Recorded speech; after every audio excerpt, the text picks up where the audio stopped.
Salut à tous, vous êtes bien sûr Motwise Learn French.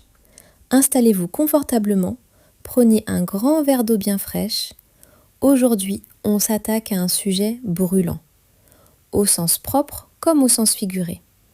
On va parler de la météo, et plus particulièrement des vagues de chaleur en France.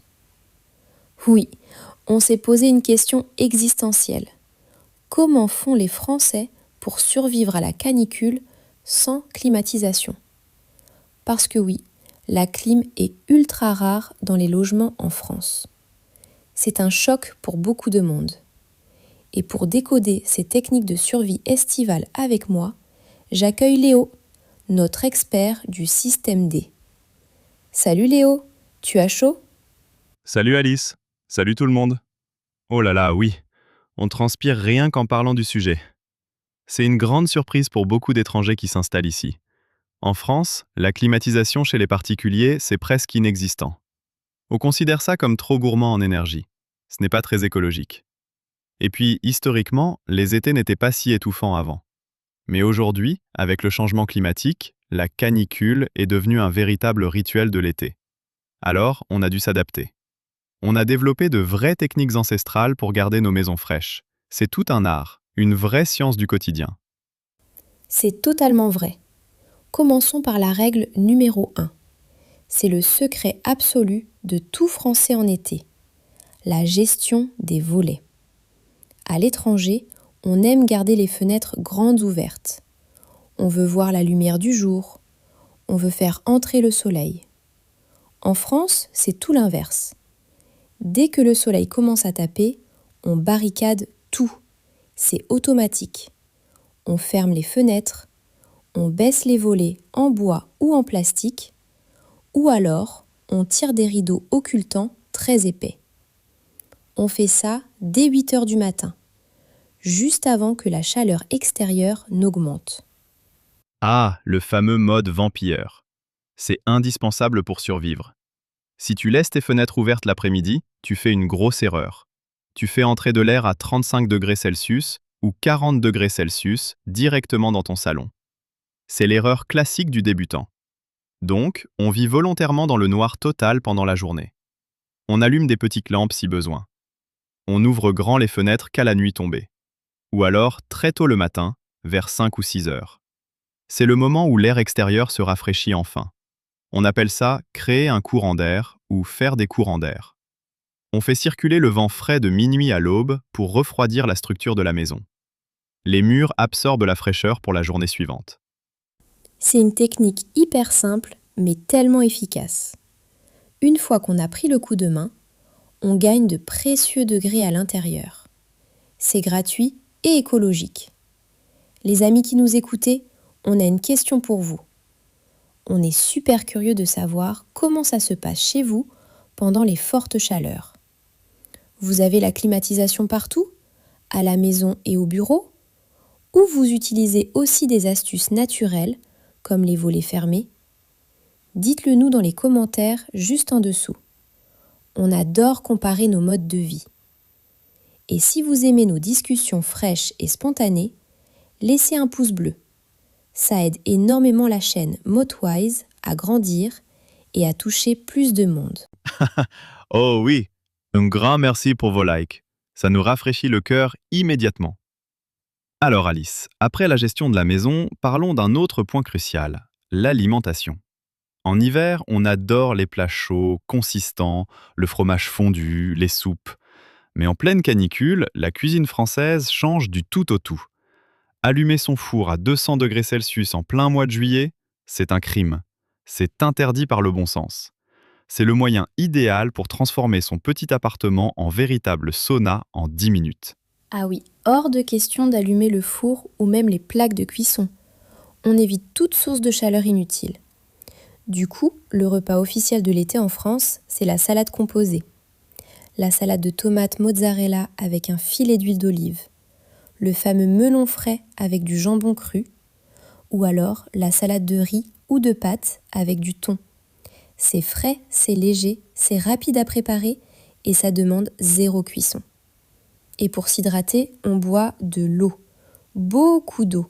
Mais attention, Pas de l'eau trop glacée. Les grand-mères françaises vous diront toujours que boire trop froid est un piège. Le corps doit consommer de l'énergie pour réchauffer le liquide, et donc il produit de la chaleur.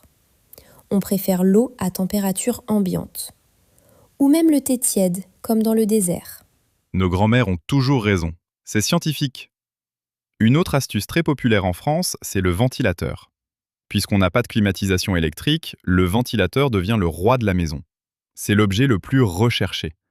Les rayons des magasins de bricolage se vident en quelques heures dès que la météo annonce une vague de chaleur.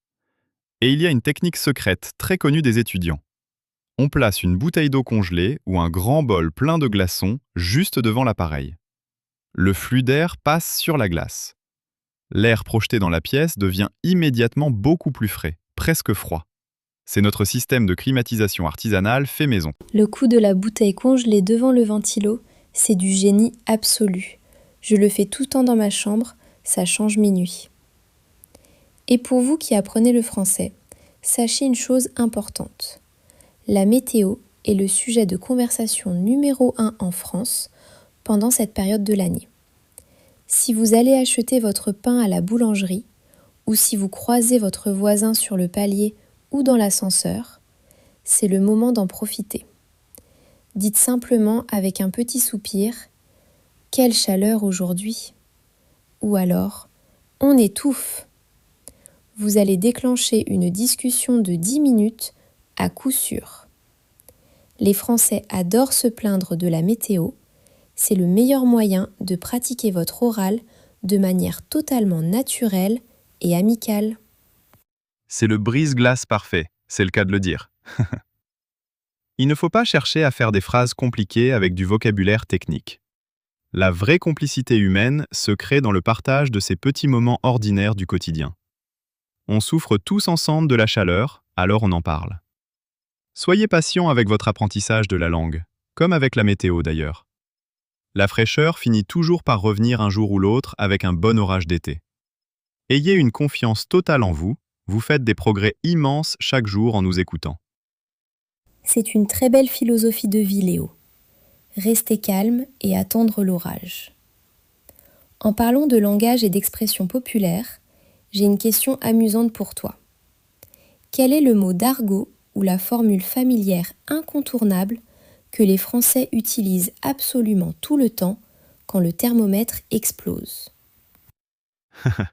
Ah, sans hésiter une seule seconde, c'est le verbe crever.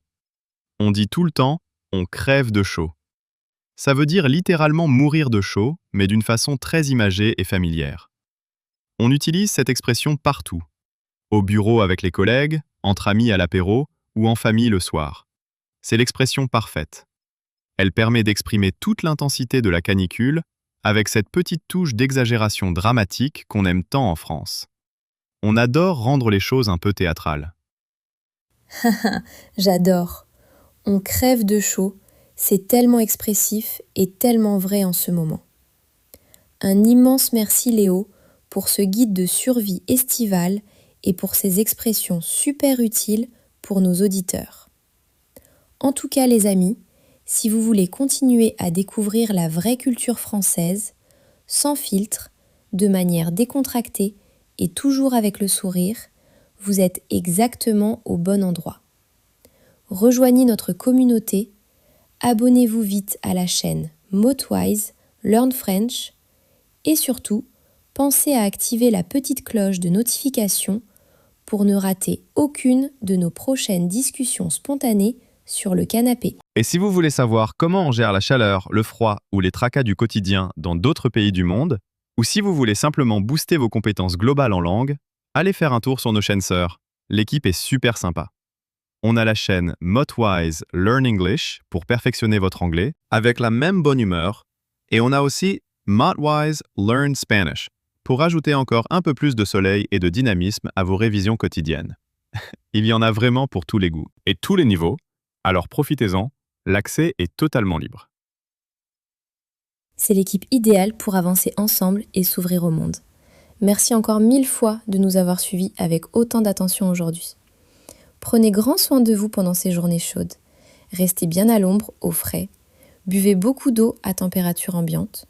Continuez à pratiquer votre français en souriant et en vous amusant.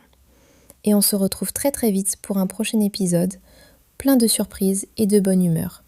Salut tout le monde, à bientôt! Salut à tous! Restez bien au frais, protégez-vous du soleil et à très bientôt pour la suite de nos aventures.